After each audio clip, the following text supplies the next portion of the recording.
Good morning. Welcome to the Hamilton City School Board meeting. Mr. Frazier, if you could call the roll, please. President Matthews, Here. Dr. Kopus, Here. Dr. Hopkins, Here. and I will make a note for the minutes that Mr. Davidson and Ms. Mancuso are absent this morning. Awesome, thank you. I don't see anyone from City Council, so we'll turn it over to Mr. Frazier for our forecast. Thank you, President Matthews. Welcome. Let me pull this up here. Okay. So this is a little bit different.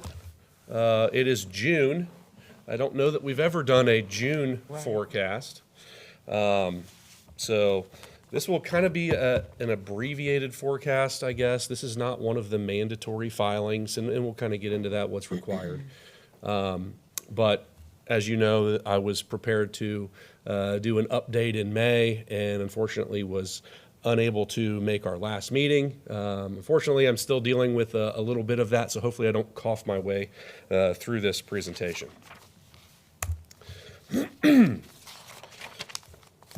So we're going to go over an introduction to the forecast, what our revenue and expense categories are, what are some trends that we're seeing with those revenues and expenses, and then we're going to look at our financial condition.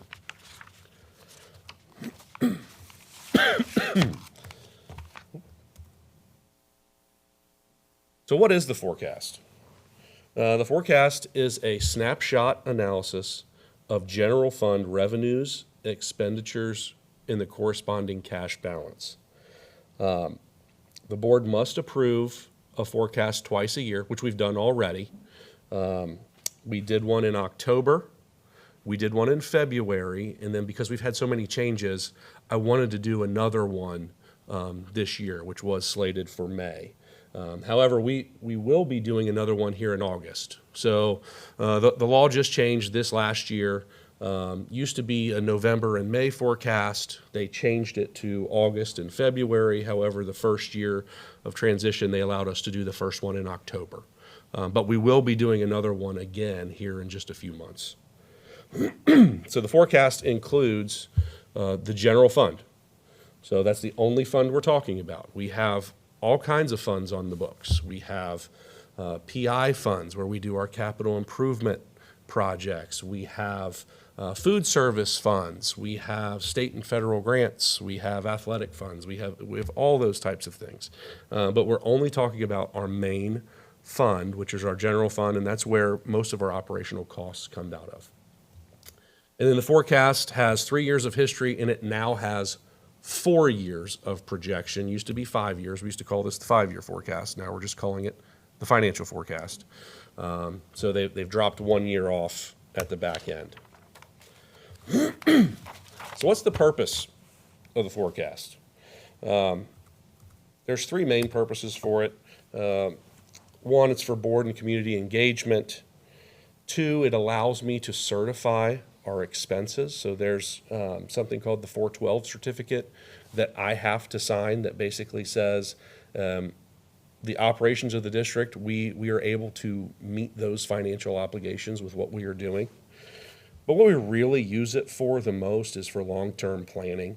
We meet every Monday morning in executive cabinet, Mike, Andrea, and myself, and we run through many, many things. And most of those things have a financial impact. And so what we will do is we'll say, hey, this is what we want to do, or maybe let's look at this, and I'll do a cost study, see what that's either going to cost or save the district. And then we'll run that through the forecast software and see, what that does. Is that something we can do? Is that something we want to do? Those types of things. So we do use it quite a bit. So here are our revenue categories. These look pretty similar to what we looked at in February, and you're going to see a lot of that, especially for the current year. So local taxes make up about 19% of our revenue. We did have a little jump in all other revenue from February, and that's mainly because we got an extra Medicaid reimbursement. We actually got it early this year. So you'll see when we look at this current year as a whole, we are up about $1.7 million, but that's just a timing difference from when we got our Medicaid reimbursement. So long-term, that doesn't affect us at all. It just skews the number for 1 year. And then the bulk of our funding obviously comes from the state, which is why we are always so heavily involved in what is going on at the state level. Because with state funding being 73% of our revenue, any little change has a massive impact on Hamilton City Schools. So here's our expenditure categories. These are pretty much right on from what we had in February. 83% personnel cost, that's our salaries and benefits, and that's every school district's major expense. We've got purchase service out there of 13%, and that's things like our utilities, and special ed contracts are getting to be a larger part of that. And then all other makes up about 3%, and that's things like classroom supplies, bus fuel would be in that category. So here's where we are for the current fiscal year. That number at the bottom there, projected loss for the year with 3.1. When we presented this back in February, that was 4.8. Again, that's the $1.7 million timing difference from that Medicaid reimbursement. Everything else is pretty much right on. I mean, it's only been, just a couple months since we last presented.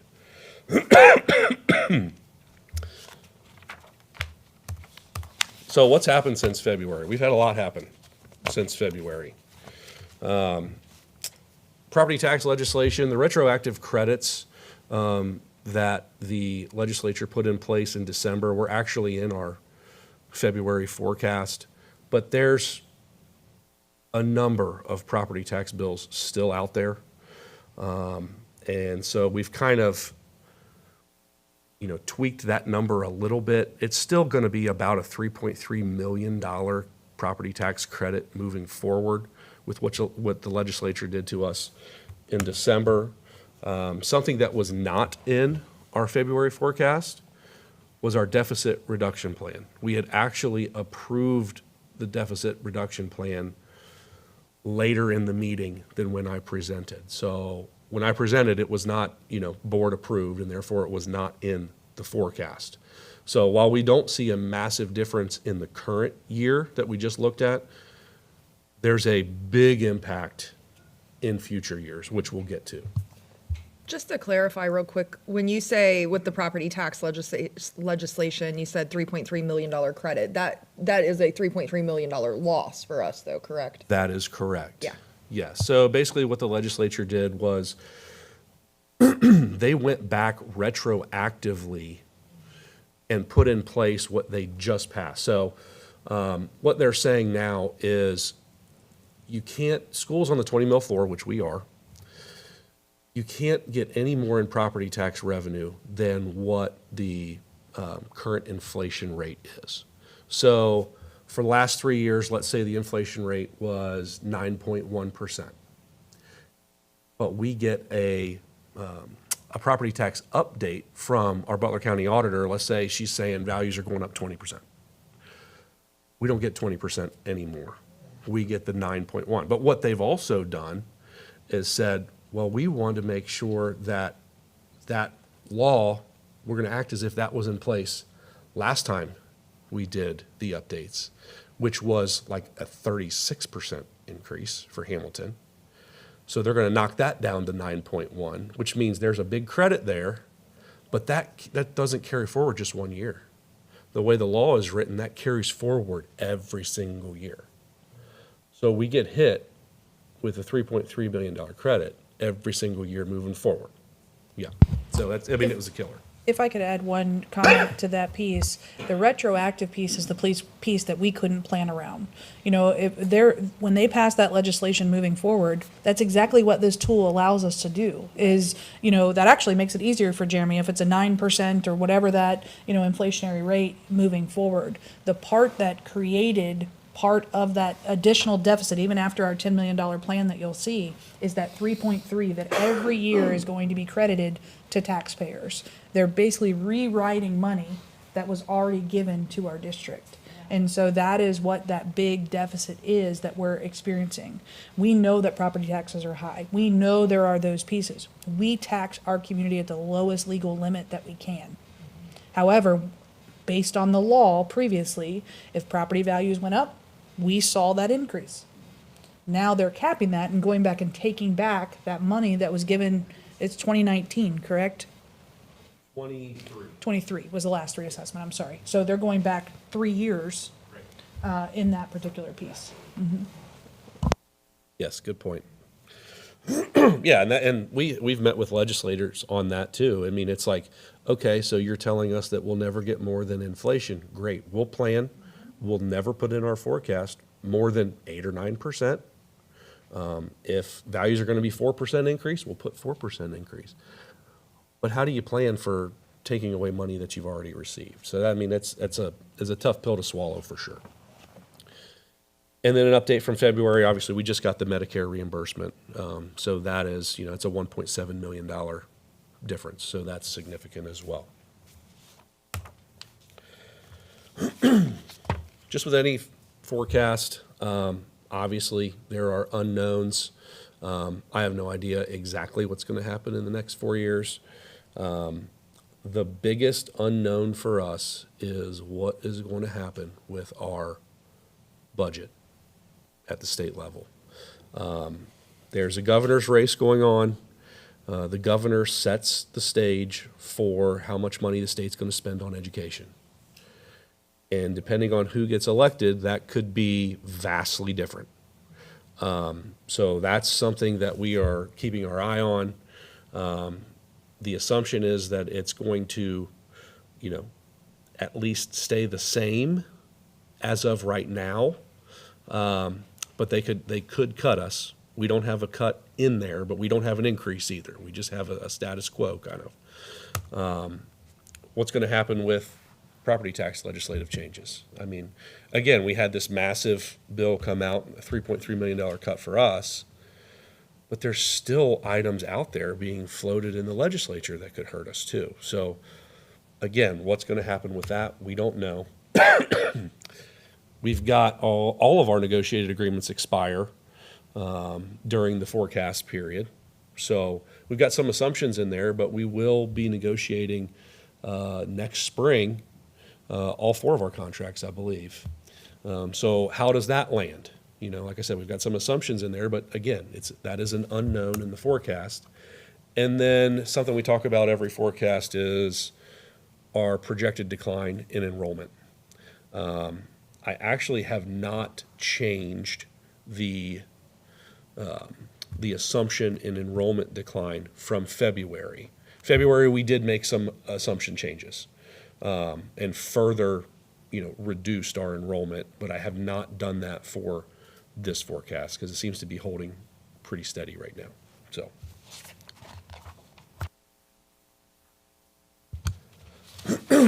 So this is what we're talking about as far as this shows a little bit of change. We'll get to a comparison that shows days of cash change that you'll really be able to tell. But this is a graphical representation of the forecast, revenues and expenditures, and then projected cash balance over there on the right. Just for reference, in 2029, the February forecast had that as a negative number. So you can see the cash balance change as we move forward because this includes the deficit reduction plan. Now over on the left, you can see the blue bars represent revenues, which we are actually showing a revenue decline. And that's mainly due to the property tax credit and declining enrollment. So the formula right now it's kind of a non-formula. It's kind of a bridge. So we're basically fully funded for the Fair School funding formula. And as we lose students, we lose revenue. So that, paired with the property tax credit, we are projected to have a declining revenue stream here in the next several years. Now, while the orange columns there, they're the expenditures. They look significantly higher than revenues, which they are. but they are also significantly lower in total than what the February forecast showed, because these do include the deficit reduction program. So, and we'll see that here. So this is days of cash on hand. This basically means how many days could we operate if the revenue stream shut off right now? And so the green is where we were in February. And you can see that falling right off the table. With what we have done and what the board has allowed us to do, we have staved off that significant drop-off. So 2027, we're actually have the same amount of days cash on hand that we'll have in 2026 at the end of the year, which is significant from where we were. I mean, that's 46 days. That's a month and a half. That's significant. And as you move through time, every cut that you've made magnifies. So we can see, 45 days different in 27, it's massive in 28, right? So again, this is something that I said last time, or in the February forecast. I'm very appreciative of this board having the leadership and the trust in the leadership team to allow us to do this, because as you well know, there are a lot of districts that are in a worse situation than we are. So thank you. Does anybody have any questions on this graph? I mean, this kind of tells the story. This is really what I wanted to get to on this presentation, is the massive financial impact that those decisions have made. Yeah, no questions, but I just want to really reiterate your point in the remarkability or remarkableness of 2029 and being almost 3 times what we were initially looking at with the prior forecast prior to the deficit reduction plan. So I know that was a really difficult decision and plan to put forward, but it really is saving our district right now. Yep. Mr. Frazier, I have a comment. It seems a common thread through your forecast is everything that's been done by our elected officials hurts public education. And correct me if I'm wrong, Mrs. Blevins, in this state, public education still accounts for roughly 90% of the students. Yes, that's correct. And another comment I'd like to make, most people, when they hear about property tax legislation, they believe that that's a permanent elimination of property taxes. It is not. So my hope is that voters educate themselves on what these things really mean and how they affect our students, 90% of our students in this state, and our local communities when they cast their votes. But it's literally hard to understand. Yeah, I'd like to just add a comment with that of, while I echo what Mr. Frazier said of just thanking our board for being proactive and understanding that doing the hard work provides some stability for us and a longer runway. We are not out of the woods. We still have to make sure that we are being proactive, watching every dollar, advocating, because even if you look at that, while our runway is much longer than it was previously, you still see there is an issue where our costs are higher than what we are bringing in. And so long term, we are going to have to figure out what that looks like if the state doesn't show up. And Dr. Kopis, you are 100% right. What I ask every resident, I will not tell anyone how to vote or what that looks like, but understand what has happened in the state has created this scenario, not for Hamilton City Schools, for all public schools across this state. I see articles on articles on articles. There was an article today on Cincinnati Public trying to figure out how to cut $50 million going into next year. The scale of the cuts is very similar to ours, just based on the size of their district, but this is not a spending problem for Hamilton City Schools, and this is what we did was buy us time to hopefully help to educate our public. The public are who are going to make the difference on having their elected officials listen to them and represent what they need and want for their communities. And so I am very thankful. I mean, if you really look at it, by the end we get to the next year, we are going to have the same dollars of cash on hand after all the spending that we do next year. That, when he brought that number, I could have jumped for joy when I saw that. And so it has provided us that longer runway. I think, we can say to our community, we looked internally at where and what we could do. The next time, we don't have another $10 million in cuts that will keep our district as strong as it is. So our district is strong, our staff are strong, our supports, our opportunities are strong. But if we continue on this trajectory and have to look at cuts again, they're going to be just detrimental to our district. And I hope that our community will get behind us. We have felt the support, but the support is making sure that our elected officials know what to vote for and how to support our public schools. Really quickly, I would like to add, because I thought this was a phenomenal fact that you taught us recently, Mr. Frazier, about what is it that we pay roughly per day to educate, feed, take care of, like bus, transport a student. It's definitely not a spending problem or a fiscal responsibility problem, because we are doing it very, very economically. And I just want to bring back the idea that we are also, on many academic indicators, outperforming comparable districts while we're doing this in a really fiscally responsible manner. Correct. We will get, we will get there in 2 slides. Oh, cool, great. I'm real excited about it.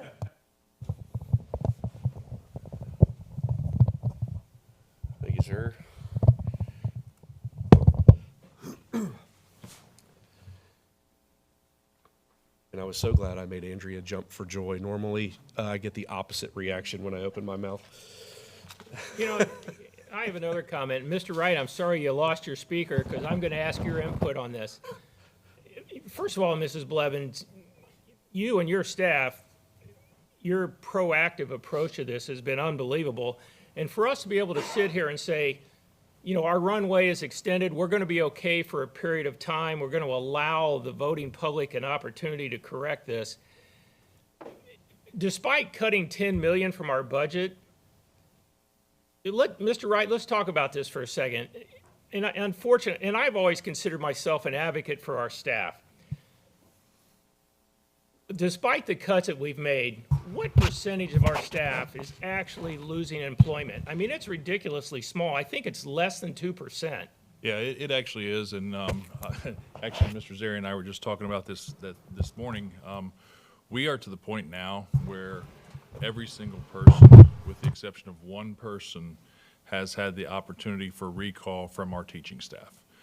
We have a few within our 151 staff, which is our clerical and our staff that does our educational assistant work. We have a few in that group, but we are less than 10 total employees who we have had the opportunity to recall, or they have found other employment, with maybe like the ESC or other Right. districts. So, when we looked at that number back in January, it was staggering. The number was staggering, and we were very concerned.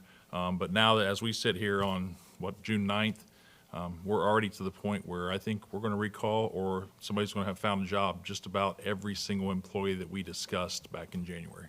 Well, in my opinion, that's an incredibly high success, incredibly high. And, and I know that we are having some of our staff change buildings and change classrooms. And, while I'm not a teacher, I don't understand that stress, but that's not all that bad. So I think what this district has done is truly commendable. And fortunately, or I should say hopefully, in the next elections, our voters will act accordingly. So. And Dr. Kopis, if I could add, I think the thing that, as we reflect back, and we were talking about this, Andrea and Jeremy and I were talking about this, as we reflect back from 5 months ago where we're at now, as far as, academic offerings and structural changes, there were a number of things that took place. But we really eliminated one academic program through Yes. this whole process, and you can see kind of where we're sitting at right now. A lot of the things that we did, we had to do to become more efficient. And I say it's moving people's cheese. There were a number of people who did have to kind of take on different roles or move to a different building and things like that.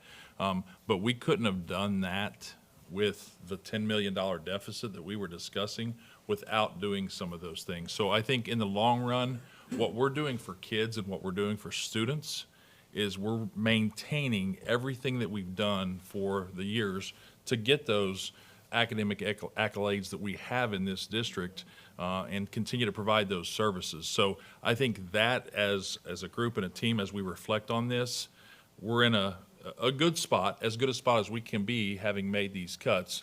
But I do echo, and I have some major concerns about what happens 2 years down the road. Yes. If we do not see some legislative changes, what's coming out of Columbus. And you know, my thought of this at the very beginning when we were talking about it is, if it doesn't happen next year in 27, 28 and 29 are going to be really, really impactful in a negative way for all districts across the state of Ohio. Yes. And you know, eventually something's going to have to change, but it needs to change quicker rather than later. It needs to happen now and not 2 or 3 years from now, because then it is going to, it's going to dig a hole for many of these districts. Yeah, well, you're absolutely correct. And Mrs. Blevins, you've heard me say this before. Most people don't respond until something hurts. And I guess you could say most voters don't respond until something hurts. I hope in this case they respond quickly. Because like Mr. Wright says, 3 or 4 years down the road will be seriously painful. Yes, and that's my last comment, you know, to our community. I had a lot of people that said, you know, should you have gone for a levy? Should you have asked for one now and you know, and basically eaten that deficit? You have cash and reserves, why not spend it down now and then address that problem down the line? Doing that would have hurt our runway. Mm-hmm. If we eat our cash reserve now going into the unknown, that puts us in a worse spot down the line. It does. And we also felt there was a path to cut $10 million without hurting kids, to try to support our staff in the best way. And so we are also cognizant of money is tight everywhere. So going back to our voters, without me being able to look across the screen and say we have done everything in our power to tighten our belt, to be as efficient as we can before ever asking for something if the state doesn't figure it out, that was really important. And so we are primed in a position to where there are no additional cuts that have to happen at the end of next year. Yes. We have, and I've had a lot of people say that. Are you going to be on the ballot next November? Are you going to make additional cuts? No. Our plan is to wait and see what happens in Columbus next summer with the biennium budget, and then use that following year, because we have the runway, to figure out what does the district need to do to create that long-term financial stability. That is where we sit today. And how bad or good that budget is will affect that. And I do think more and more citizens that today get involved and get educated and let their legislators hear from them will help that, because conversations will start here this fall about next summer's budget. Yes. All very good points. Excuse me. So we're going to move on to our declining enrollment. We can see here, obviously, we've got a declining enrollment situation. I mentioned earlier that the numbers in October, we reduced the numbers in February from where they were in October. For example, in 2026, you see it's 8220 up on the screen. We had 8264, so 44 students down for the current fiscal year. If we go all the way out to 2030, that number in October was 8158, so 90 kids. We have not moved these numbers since February. I think we're in a pretty good spot. We look at enrollment constantly, almost every Monday. And based on what's happening, we then project out to see where we think we're going to land. And then those numbers are what I put in the forecast off of that input. So again, we're in a declining enrollment situation. And again, now that we're 100% on the formula, that is real dollars out the door. So that's part of the reason why you saw that revenue decline on a previous graph. Do we know if the declining enrollment is reflective primarily of the demographic cliff, of ed choice enrollment, of virtual online programs, or There's just a just a lot. combination of factors? It's a combination of factors, but there's a lot more choice. I'm gonna let Mike speak to this because he did a really nice deep dive into the numbers. Yeah, so when we look back, we did a look back 5 years into our secure data center, which tells basically about the kids in Hamilton. So right now, today, there are over 10,000 students who could potentially be enrolled in Hamilton City Schools. That's no different than it was 5 years ago. So we are seeing a lot of different things, as far as ed choice. The choice is kind of in general. When you talk about credit recovery schools, when you talk about parochial schools, when you talk about private schools, when you talk about charter schools, when you talk about completely virtual or online schools, there are a number of choices. Homeschooling has also become very easy for people to access, whereas used to there was more of a process where it had to kind of run through the district, and you had to give curriculum and you had to give assessments and things like that. So there are a number of different choices. I would say right now we have the same amount of students, maybe a few more, who could access Hamilton City School District as what we did 5 years ago. So I do think part of the choice, and I think with that choice, what we have to look at is the economics behind it. Some people are making that choice now because of the money that goes with the students through the Ed Choice programming. And if you look at that, I mean, when you look at the amount of money that's being contributed, 1.7 billion this year, 2.1 billion next year, into those programs, the money does follow the kids in that sense. Yeah, there's just so much more choice now than there used to be. I always go back to Mike put together a spreadsheet for us. And again, there's more kids now available than there were 10 years ago. 10 years ago, we had a kindergarten class of 1,000 kids. This year's kindergarten class was like 618. Same number of kids available, they have a lot different choices now. Yeah, and it's helpful to know that that's reflective of choice and not reflective of changes in the population, not that demographic cliff, because that is something that I think voters need to be aware of too as we're talking about ed choice and different funding packages and formulas. So thank you both for explaining that. Well, we've made it to your slide, Dr. Hopkins. And you're right. There are a lot of things that we do for kids. We get them here, we keep them safe, we educate them, we feed them. We have all these programs for them. And that total cost is about $82 a day, of which only 14% is the burden that's on the local property taxpayers. So it costs local property taxpayers about $11.48 a day to do all those things, which I think is incredible.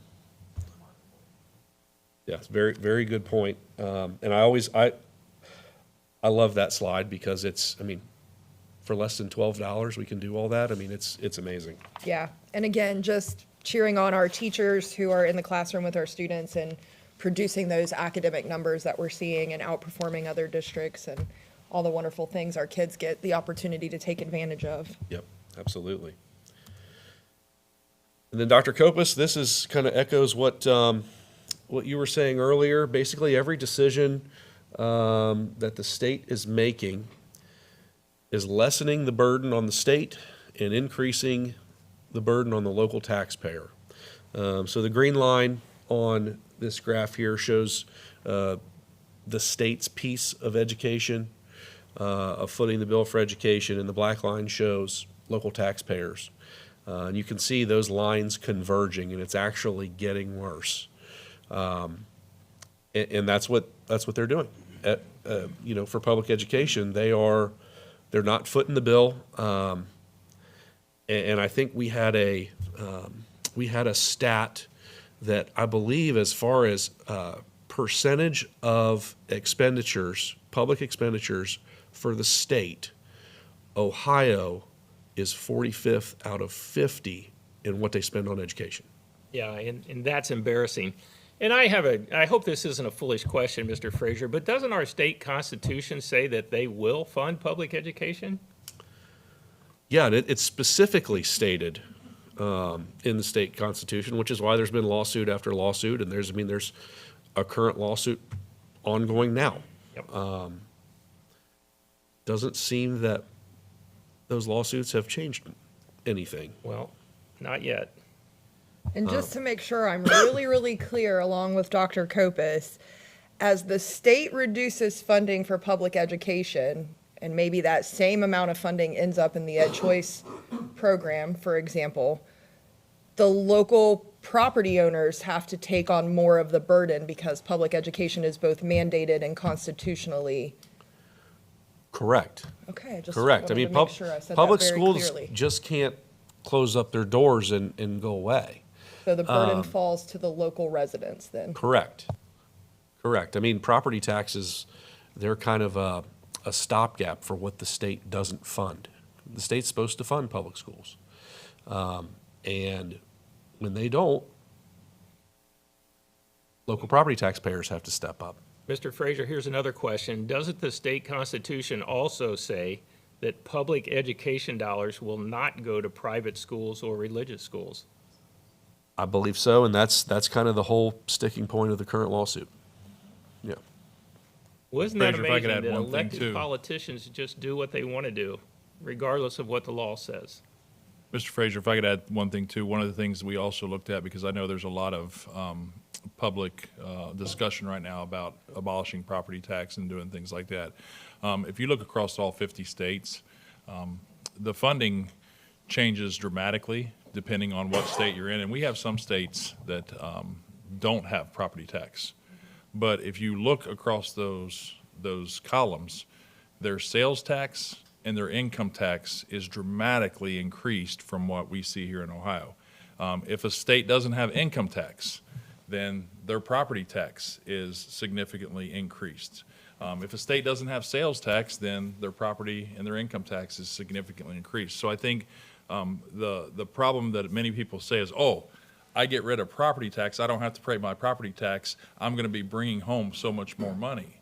In actuality, if you look at this across all 50 states and you tally up those percentages, the money is still the money. The money to generate and run this state is not going to continue to be any less just because we abolish property tax. So when you think about that, you can see that it's consistent. So we're one of the only 5 states that does not have a tax on businesses.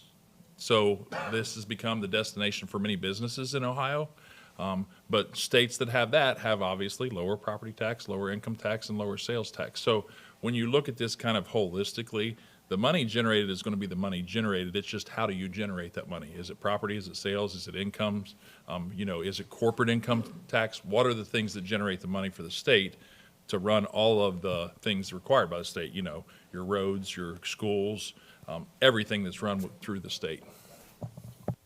And I think that's something a lot of the public doesn't understand. They see a lot of the development going on and think, well, that new warehouse is generating all of this business income tax. But those are changes that happen in the state of what their burden is. Well, they have completely lowered that burden of the business income tax, no longer exists in Ohio, used to previously, which has passed that burden on to property owners. What you're seeing right now is property owners can't afford to carry that burden. The state is lowering theirs, and we are stuck in the middle of that perfect storm. So districts only have 2 options in that: cut or ask their community to support more money.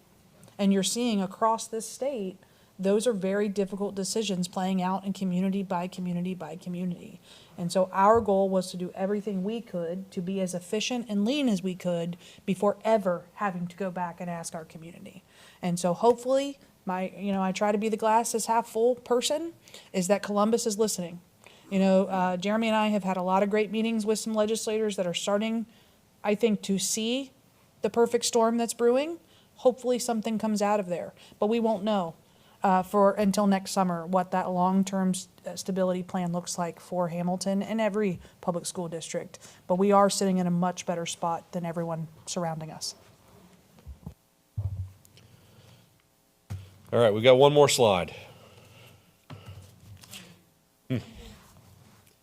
So just kind of a recap of the difference between, our February forecast, which was our mandated second forecast of the year, and this optional forecast. Obviously, the main difference is the deficit reduction plan was not included in the February forecast because it wasn't board approved as of that time. So that has significantly increased our runway to be able to operate and to be able to, be able to maneuver what's going on at the state level. I think we've done a pretty good job of making sure that we're in a good spot to be able to make those changes for whatever comes down the pike, good or bad. Legislative updates, again, property tax legislation, there's a handful of legislation that's out there, and none of it's good for us as far as property tax updates. It seems that we get an email every day about new property tax legislation that's coming out. Some of them have legs and some of them don't. But again, none of them's good for the school district. And then the next big thing that we're keeping our eye on, obviously, is the biennium budget. And again, that's going to come down to the governor's race, because the governor sets the stage for the education spending. And so, however that pans out, we're going to have, it's going to be significantly different depending on who gets in that seat. So, something we're keeping an eye on. And again, Andrea said we've been talking with legislators. We actually have another meeting set up with legislators in a week or two. And so we've been doing our part. It sounds like people are listening. And we're hopeful for that. But that's my presentation. I'll take any questions or comments at this time. Thank you. Any questions, any more comments? Thank you so much, Mr. Frazier, for your forecast, and thank you, Board, for your questions and comments to help bring more clarity to our community concerning this matter, and hopefully everybody will get out and do what's necessary when it's time to cast that vote. Next, we'll consider a motion to go into executive session, and the reason for that executive consent will be to consider employment of public employee or official, to consider the sale of property at competitive bidding, as well as to consider matters required to be kept confidential by federal law, regulation, or statutes, or state statutes. Do I have a motion to go into executive session? I'll make a motion. I will second the motion. Thank you. Dr. Hopkins? Yes. Dr. Kopus? Yes. President Matthews? Yes.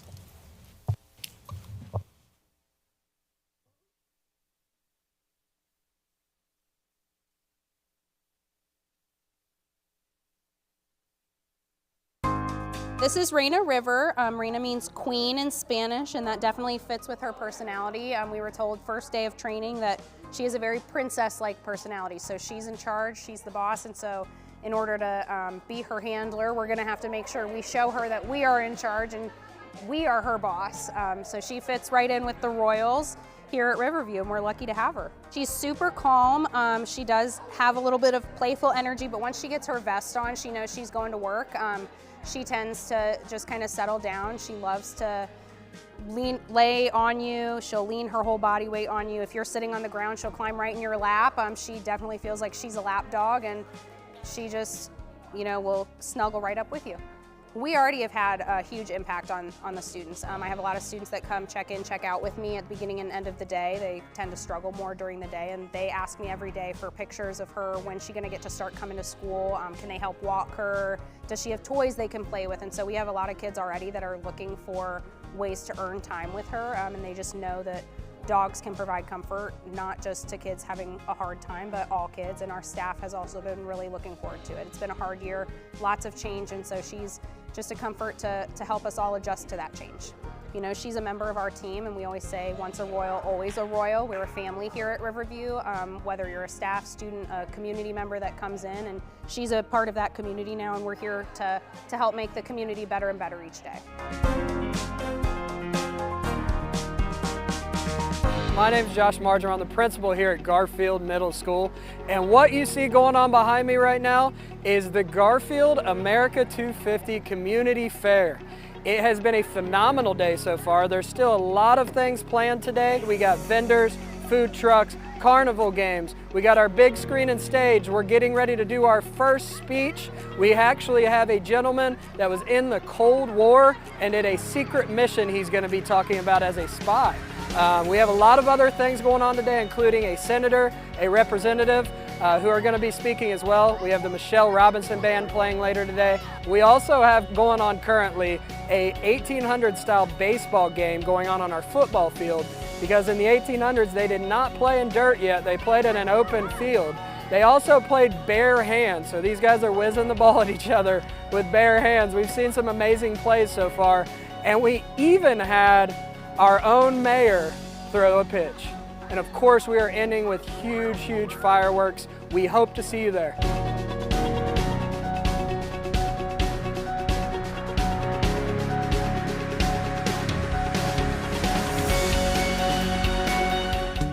Jet has always just been intellectually curious. He is a kind person. He's really everything that Hamilton City Schools represents.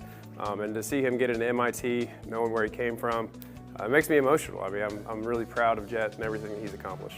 It's undeniably one of the top schools in the world, especially for what I want to study. I want to study engineering because I've always been interested in math and physics. So I'm very, very proud of myself for getting there. And also I know how fortunate I am because I was deferred and then got in regular, and I looked up the statistics on that. About 1% of people in my shoes get in. And so just the fact that I was, part of that 1% makes me very, very happy and proud of myself. He's a phenomenal student athlete. I think that me playing football at MIT, I'm getting more than just the MIT package, I feel. That's why I'm very, very happy I get to play football there. He's part of our academic quiz team. He has really achieved a lot here at Hamilton High School. He takes our most rigorous courses. We call this side y. Sine of theta equals y over 1, or y. We started an hour of code program at Highland, and he taught himself how to code in 2 weeks as a third grader, and I thought, we got something special here. Ever since I was little, I would say I asked my family members almost too many questions about literally everything, because I wanted to know things. And nowadays it'll be like, I'll go to bed and not know something and I have to Google it. And I feel like everybody does that, but I do that to the umpteenth level. And it's like, sometimes I'll want to teach myself things, but other times they're just to a level where I need to ask other people. And I've been lucky here at Hamilton to have those people to ask. There's some very, very smart teachers and other students here who have helped me a lot in my journey. But more than that, his character is phenomenal. He always welcomes new students in. He can relate to kids from all walks of life.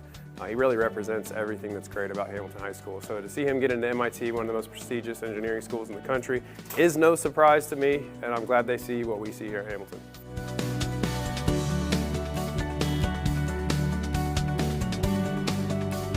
Today, HCTA was culminated our Bare Necessities Drive. We've been doing this drive for the past 5 years, and we brought in all of our donations that teachers have been donating for the whole month of February.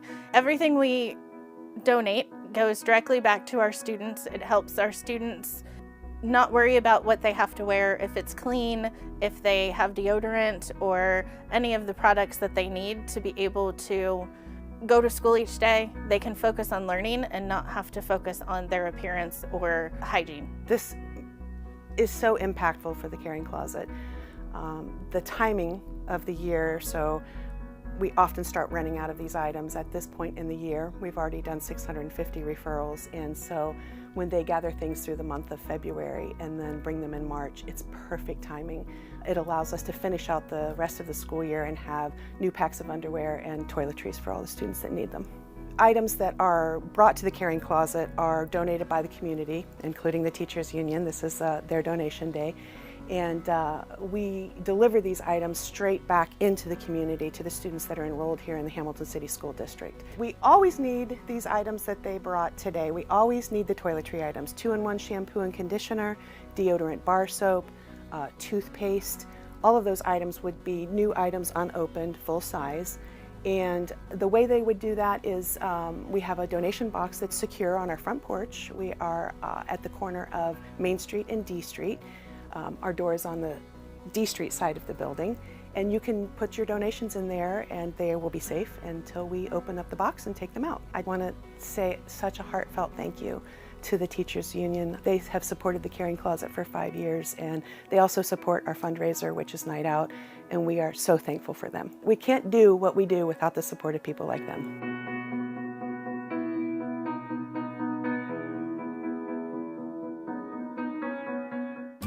The National Merit Scholarship is based on your performance your junior year on the PSAT. I was surprised with a perfect score. Getting this scholarship was definitely, to me, kind of a representation of my hard work that I've done throughout my entire high school career. And obviously it takes more than just a test score. You had to have recommendations from your teachers and also write a response to kind of make it past the finalist standing. Yeah, I'm pretty proud of my hard work. I'm thankful for all of the assistance that I've gotten from the Hamilton City Schools staff, and yeah. So she is dedicated to what she does. She doesn't want to take the easy route. She'll put forth the effort. She wants to keep moving forward and trying new things and doing better on what she's interested in.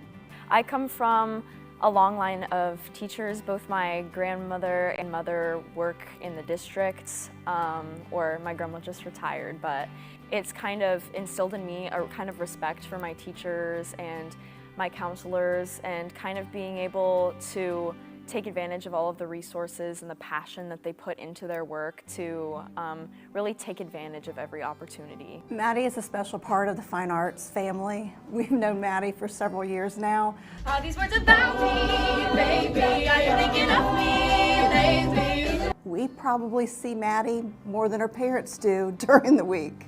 But there really is a club for everyone, there's a place for everyone, and you will get the opportunity to kind of grow in your talents and your strengths and your skills. The one thing you should know about Maddie Wagenfield is that she will do great things in society. More than anything, I'm really happy to have met all of the wonderful people that I've met here at Hamilton, and above everything, I think that this school has taught me to be a good human.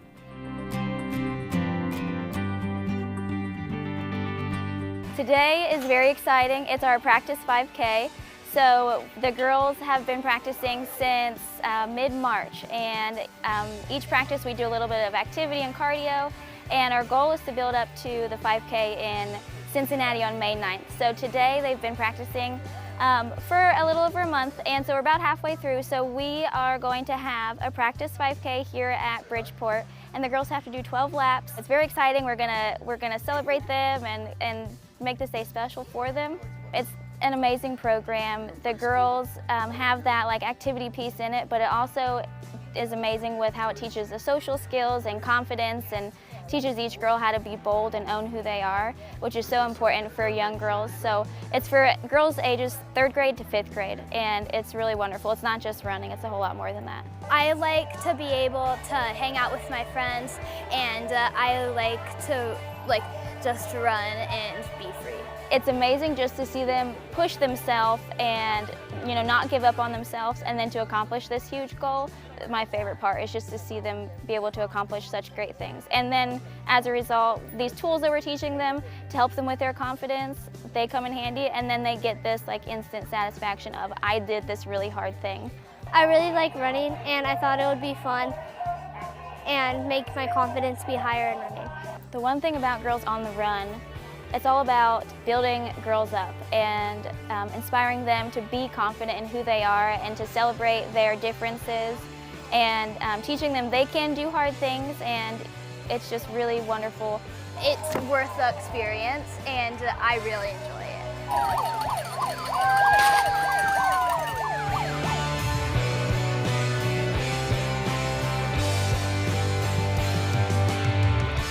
Thank you all for being here to celebrate Caitlin.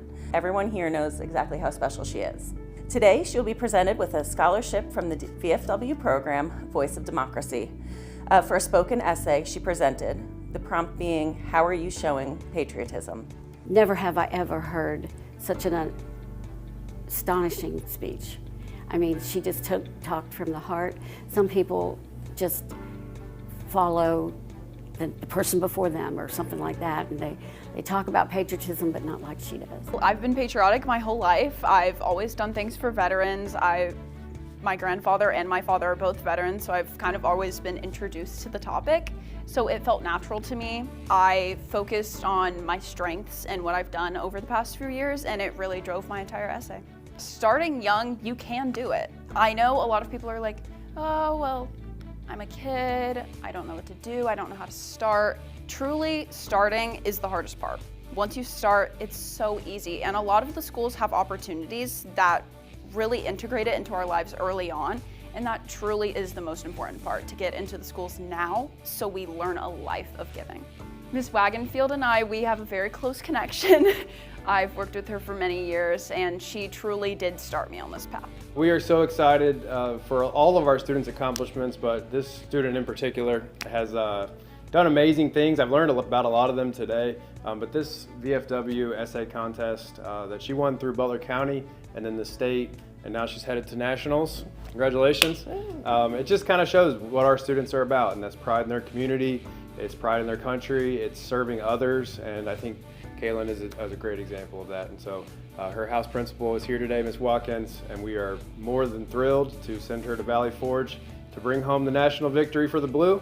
But more importantly, it's just about the service to our community and our country that we are so proud of her.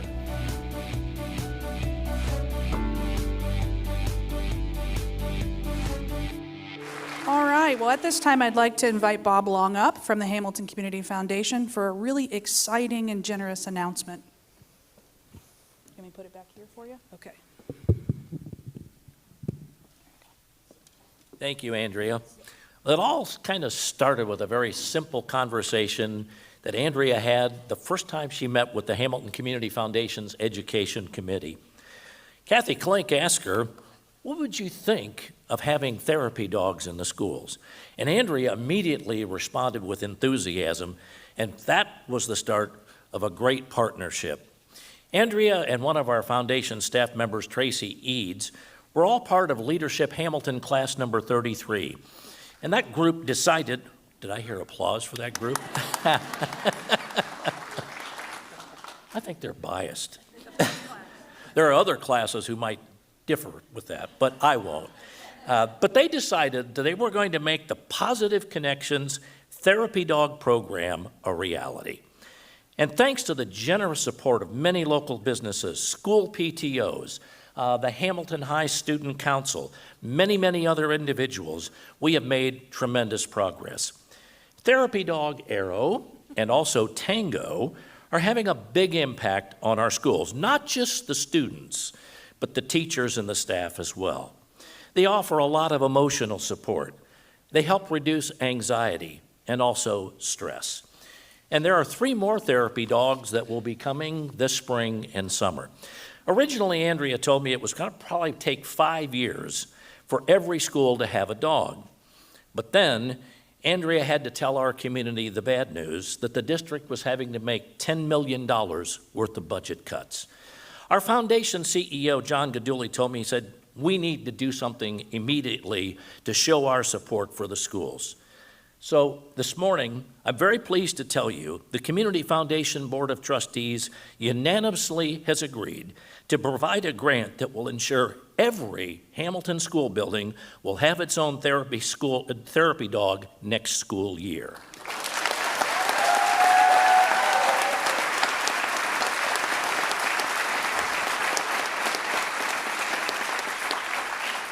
And this foundation grant will cover the entire 3-year funding cycle that's needed for each of those 6 additional therapy dogs. Our foundation has prioritized education in this area for a long time, 75 years. And with more than 300 college scholarships, we can help a lot of high school seniors. We're also proud of our collaboration with Andrea and her staff on a program called Mini Grants for Teachers, where we help roughly 140 teachers every year with up to $300 in out-of-pocket expenses that they need for classroom enhancements.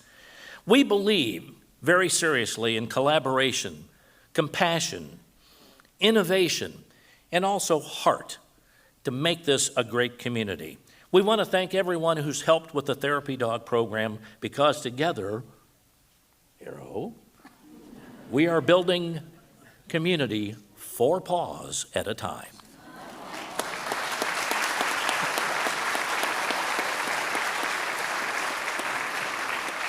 This is Tango, and Tango is our certified therapy dog through the AKC, and he is going to be a therapy dog in Hamilton City Schools this school year and for the future. The students are so excited to have Tango in the building. Even just seeing him through the glass as they're walking in, they're like, Tango's here. I think the biggest thing that Tango is going to provide for us is really a lot of comfort and emotional regulation. We know that students learn best when they are emotionally regulated, and so having Tango available to help us feel the calm, that connected state, and just be able to kind of calm our bodies, it really helps to allow students to feel comfortable and safe here at school, which then allows them to be ready for learning. It's the connection. No one has to teach a dog how to connect and how to have empathy. It's part of their genetic makeup. It's part of who they are. And their connectivity, just the way they feel, their sense of calm, you know, them picking up on how we smell different when we are having different emotions. Their noses are way more attuned. They can pick up on those things and they can respond, and they intuitively know how to respond to help us be calm. You know, Arrow, who's already been across the district, will stop and spend more time with people who might have something going on that no one's ever going to know about, but Arrow knows. And now Tango's going to know too. And you don't have to use any words. They can take care of us without us having to talk, because sometimes there aren't words for situations that are hard. Ultimately, we'd like to have a dog in every building, you know, and we're relying on our community for that, and we've already been met with an overwhelming response. We have, you know, 1 building already successful, and I've got 3 more buildings on tap that we're going to be expanding our pack very shortly. One of our main missions is the community, right, and children and youth. So it's all kind of the pillars of the American Legion, so being able to keep it close and local is a great thing. His job is people. He is here to work for people, to be comfort, to be friendly, and he loves love. He loves to be pet. He wants friends and attention. So his job is people, and I want him to know as many people as he can and make a difference in as many lives as he can.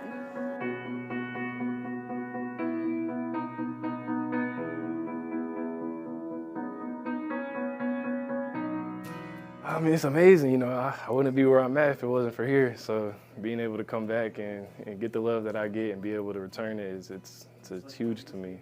I didn't think this would happen because I kind of just jotted it down one random day when my teacher wasn't there. And I was like, I don't really think anything's really going to happen. I was like, oh my gosh, nothing like this has ever happened to me. This is so awesome. It was amazing to hear the stories and like their thoughts on, you know, how they made the design and what it meant to them. So like hearing all that was awesome. I did the phoenix on the very front of the ship and like the clock. You know, I picked a piece out of each design that I seen, and I tried to all implement it together and like try to make one like a really cool cleat, so that way not just one person won, but maybe like 10 or however many I could be able to get. Like I said, some of it related to me and some of it didn't relate to me at all, but it related to people that I love and people that I grew up with. So it's like I might as well put everything together if I can. I do stuff from like how no one really cares. No one really sees what I'm doing. And then this just kind of proved to me that what I'm doing is worth something to someone. You know, being able to just try to make it all about y'all, all about the kids. So that's something I would love to do every year.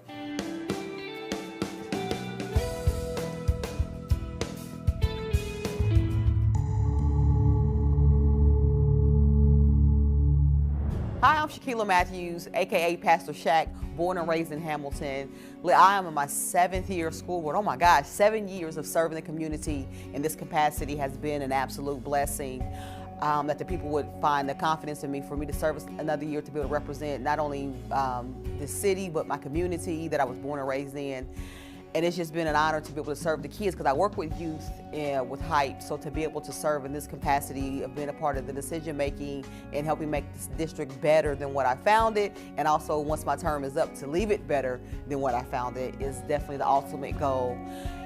For me, it was important to be a part of the board and to be able to work with others to help bring about change, to help make sure that every student had the opportunity to be great, and whatever that is, if it's excelling in academics, if it's excelling in their sports.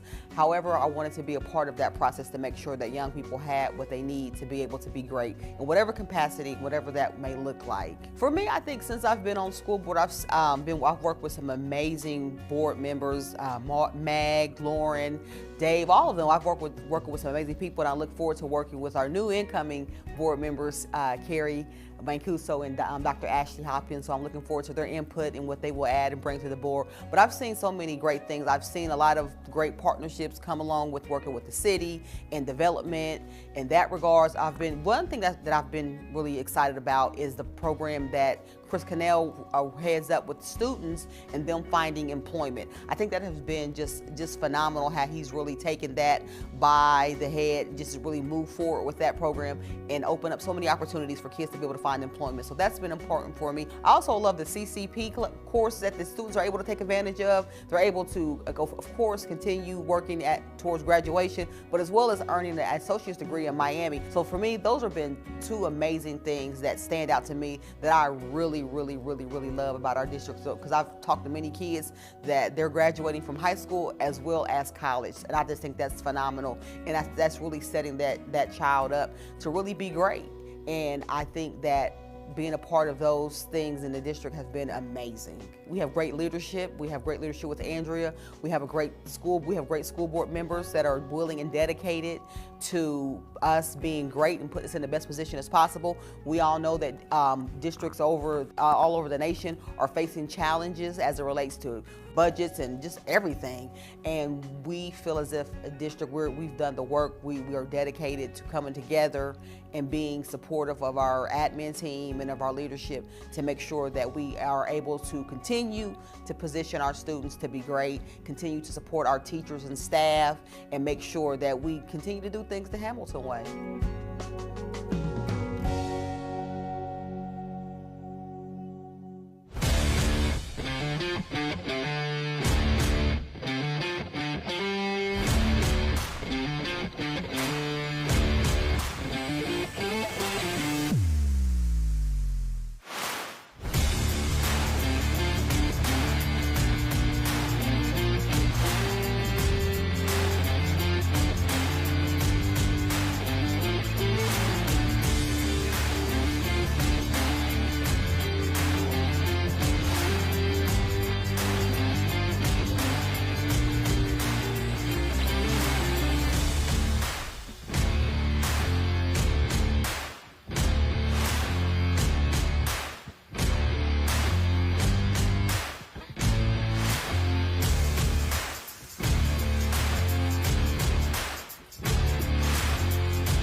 A couple years ago, we had a plan that we wanted to work with a company to start designing a cafeteria that was different than your typical school cafeteria.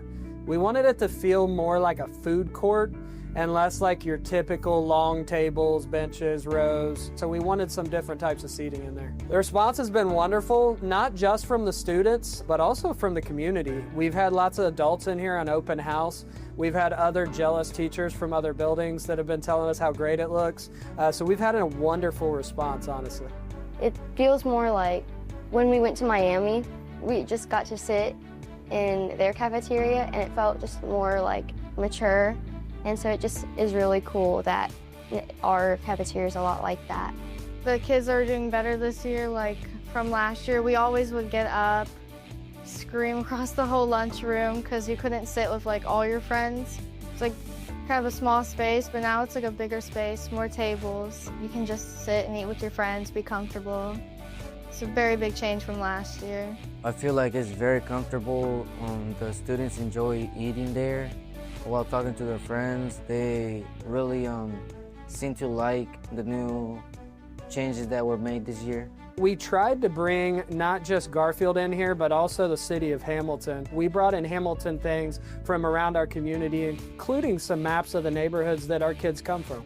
It makes you feel like you're being part of the community and enjoy the places that are important. I'm just so glad that we get to share this with our students. I'm so glad they get to enjoy it, and I just love making Garfield even better.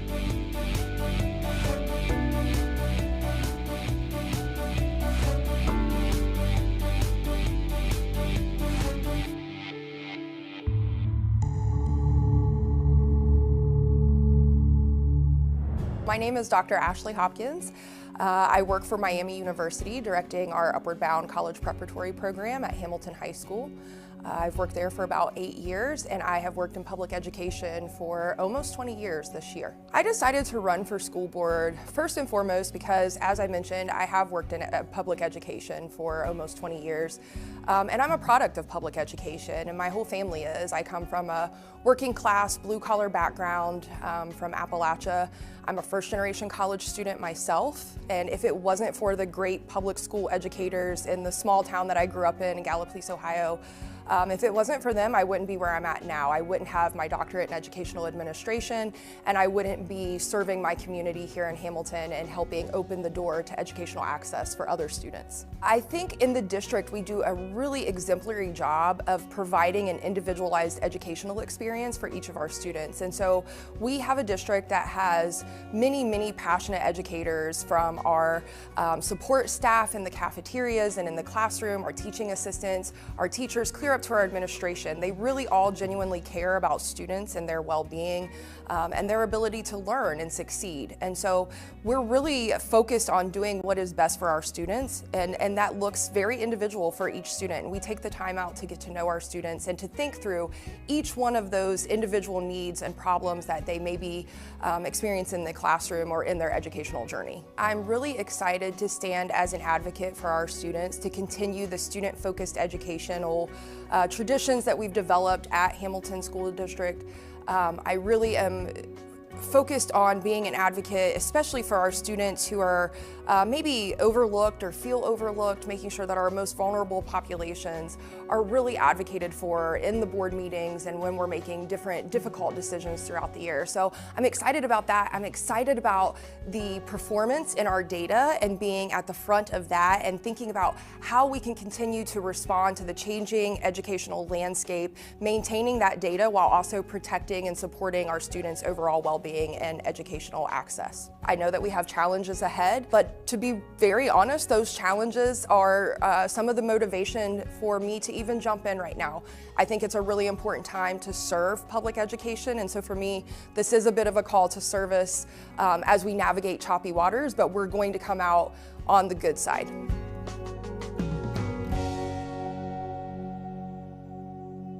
As a new principal at Hamilton High School, I was really thinking about this Hamilton-Baden game and how we could make this a community celebration, but really at the core of the Baden mission is service to our community, and that's always been an important part of what my passion is in education. So whether it's working with 17 Strong and micro grants with our youth, or just getting out in the community and doing cleanups, we really wanted to launch something that was bigger than the football game, something where our kids give back to the community. Some of them are actually throwing stuff in the dumpster right now, helping out Miss Ebony, the executive director at BTW. And then we have boys out in the community, walking the streets, picking up trash. So over the summer, we had the opportunity to meet with Hamilton High's administration and just talk about this game. This game's such an awesome opportunity for both schools to showcase really what we believe, what we're all about. And in meeting with Ty and talking, we wanted to do something to make our community better, to bring our two football teams that obviously are competing to win football games, but more importantly, we wanted to come together to serve the community.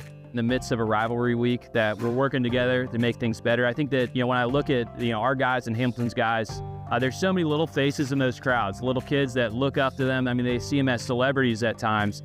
And just to inspire in them a desire to be more than just what they are on the football field. I mean, they're leaders in our community. They're doing great things. And I think the opportunity to showcase that, really to inspire, hopefully some other people to get involved in 17 Strong, here at the Booker T. Washington Center, to get involved here, which are great organizations that need people like this to come out and serve and make the place better. And it's just really, to me, signifies kind of a new launch of service to our community for both of our schools, for Baden and for Hamilton. So it was great to see everybody out in their jerseys. It is Hamilton versus Baden Friday night, but right now everybody's working together to make our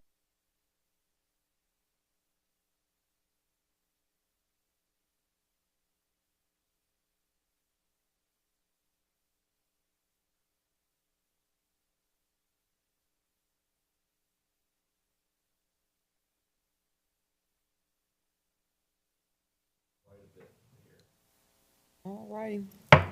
We'll call this meeting back into session, our open session. If we can stand for the pledge. Pledge allegiance to the flag of the United States of America and to the republic for which it stands, one nation, under God, indivisible, with liberty and justice for all.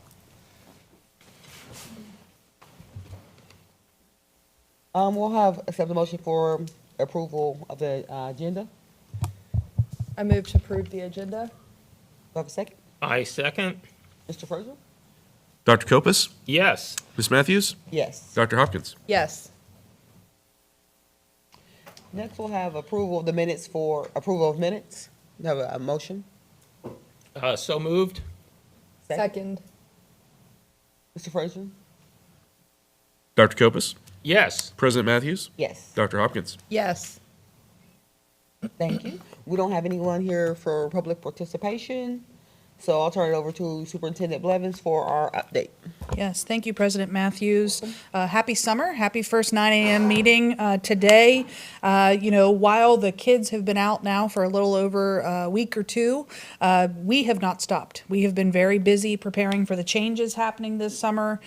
Just an important board update, most of the items as far as planes moving in storage have been delivered from their old location to their new, and now our amazing maintenance and custodial staff are working to set up, do their regular cleans and preparation that we do each summer, as well as we have so many projects that we wait to do over the summer, and so you'll see a lot of hustle and bustle throughout the district. You'll also see signage changes this summer for our buildings that are changing names. So Fairwood, you'll see that will change to Fairwood's Early Learning Center. You will see that the current freshman building, the building on Northwest Washington, the signage will change over from freshman campus to Wilson Middle School this summer. All male, all of those pieces will all take place. Our kind of flip the switch date, where we're going from 25-26 to 26-27 will be July 1. So until July 1, current buildings, all those pieces are still in effect. And then July 1, when we start our new fiscal year, we will be into that new structure and routine. We have also, just for the board's awareness and to be transparent with our community, we have booked our summer board retreat for Wednesday, July 22nd here at the board office. So you will see that now featured on our board meeting schedule. That meeting is vital to make sure we set our goals, we prepare for the school year.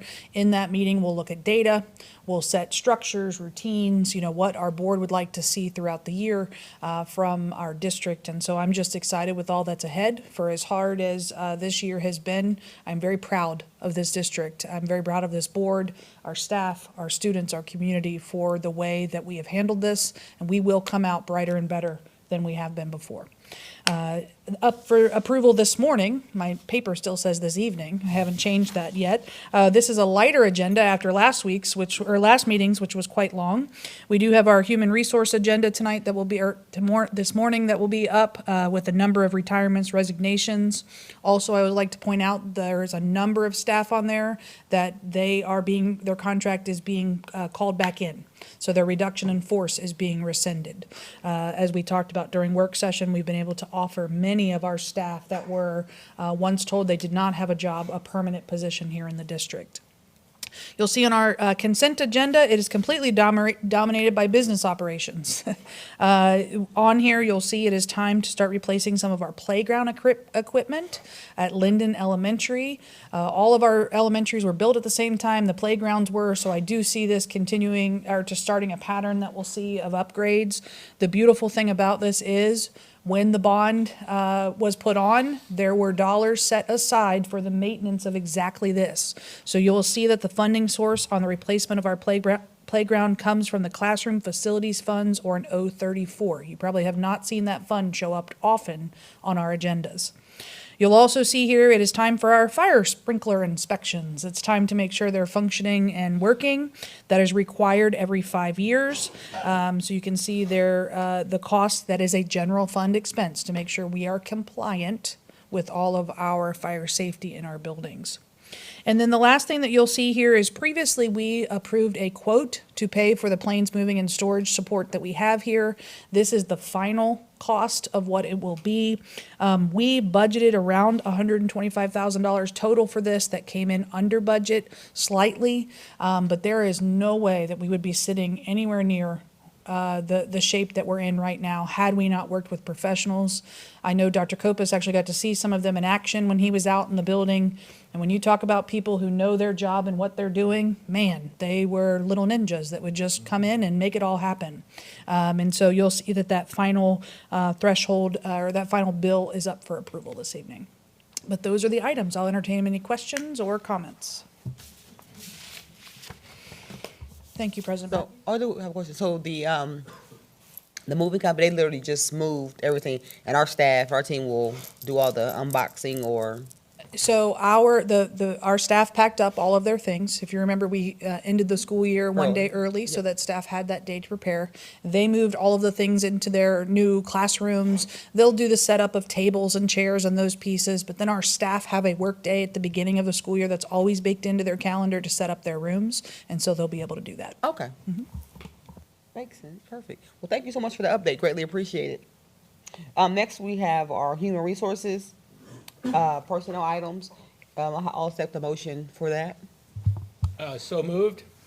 I'll second. Any discussion? Don't have any. Mr. Frazier?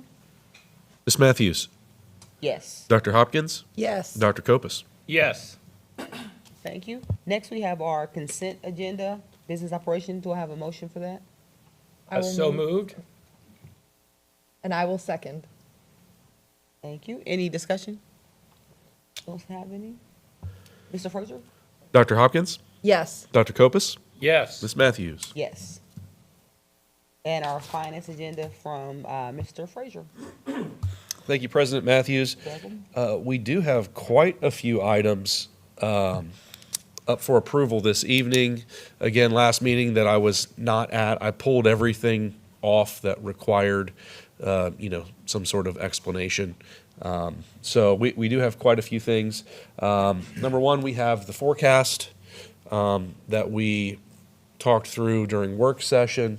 We have our EPC liability. This is something that we traditionally approve in May.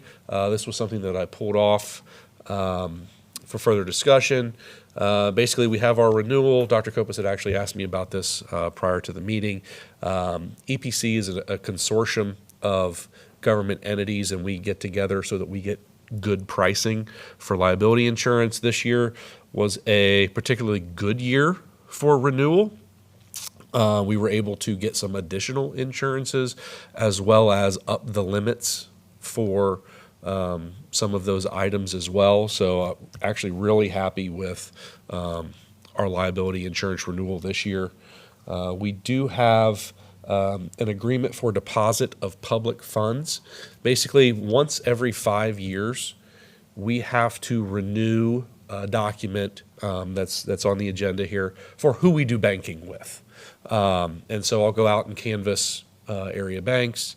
And we are going to be sticking with First Financial, who we do our operating banking through, and also LC&B, who the West Side schools do their banking with. So that's on there. We have an insurance deductible that I'll need board approval to pay. Basically anything $25,000 or more requires board approval. Our insurance deductible is 25 grand, so that's on there. We have the normal treasurer reports, and then I also always like to highlight our donations. We had 3 donations this time between the May meeting and this meeting. Obviously, we'll have several more for the next meeting. We've got Casey's General Stores to Hamilton High School. We've got the Reds to Crawford Woods, and we've got Jag Sporting Goods. Total of almost $918. And again, we always appreciate the donations to our schools and our programs. We're always very thankful for that. So I'll entertain any questions at this time. Those are my items. Mr. Frazier, question. Jag Sporting Goods.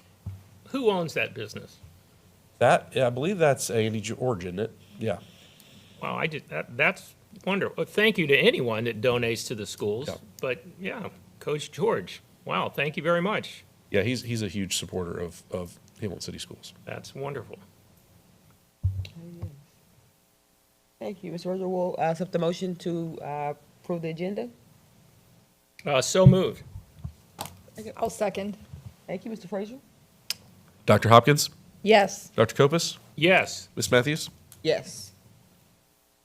Our next meeting will be on Tuesday, June 23rd at 9 a.m. here at the board office, 533 Dayton Street. Oh, motion to adjourn, yes. I move to adjourn. I second. Adjourn.